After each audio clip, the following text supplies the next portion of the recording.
রাজধানীর হোটেল ইন্টারকন্টিনেন্টালে জুলাই শহীদ স্মৃতি ফাউন্ডেশনের সামনে প্রধান নির্বাহী এবং কোষাধ্যক্ষের পদত্যাগ চেয়ে মানববন্ধন করছেন শহীদ পরিবারের সদস্যরা। সেখানে রয়েছেন আমাদের সহকর্মী জাহিদ হোসেন, সরাসরি তার সঙ্গে যুক্ত হচ্ছি। জাহিদ, এই বিষয়টাতে বিস্তারিত আপনার কাছ থেকে জানতে চাইব, কি জানতে পেরেছেন সেখান থেকে?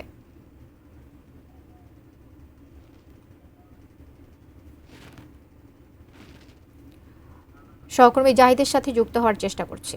কবিতা, কয়েকটি অভিযোগের নিয়েই মূলত আজকে জুলাই 24-এ যে শহীদ পরিবার আছে সেই পরিবারের সদস্যরা তারা এখানে আজকে মানববন্ধন করছেন।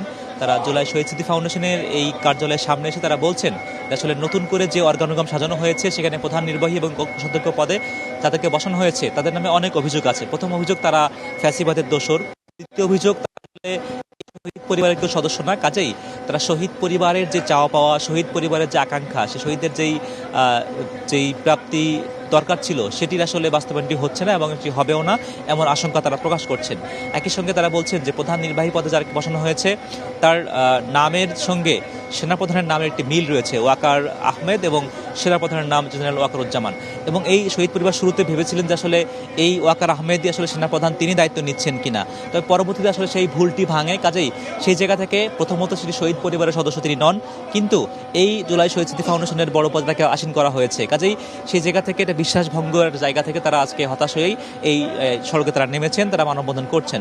এবং দ্বিতীয় যে বিষয়টি তারা বলছেন যে আসলে শহীদ পরিবারের সদস্যরা যেভাবে এই দায়িত্বটি পাওয়ার কথা ছিল শুরু থেকেই, এবং পদত্যাগকারী যিনি সিইও ছিলেন সেই স্নিগ্ধ, তার কিন্তু তিনি শহীদ পরিবারের সদস্য, কিন্তু এখন যাকে বসানো হয়েছে তিনি শহীদ পরিবারের সদস্য না। কাজেই সেই জায়গা থেকে অভিযোগটি তার কাছে ছিলই যে আসলে শহীদ পরিবারের সদস্য থেকে এখানে নিয়োগটি দিতে হবে।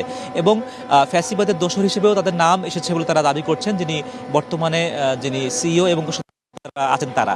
কাজে অভিযোগের থেকে তারা বলছেন এই অর্গানোগ্রামটি আবারও চেঞ্জ করতে হবে। তারা যে মানববন্ধন করছেন, তারা বিক্ষোভ করছেন, সেটি চলমান রাখবেন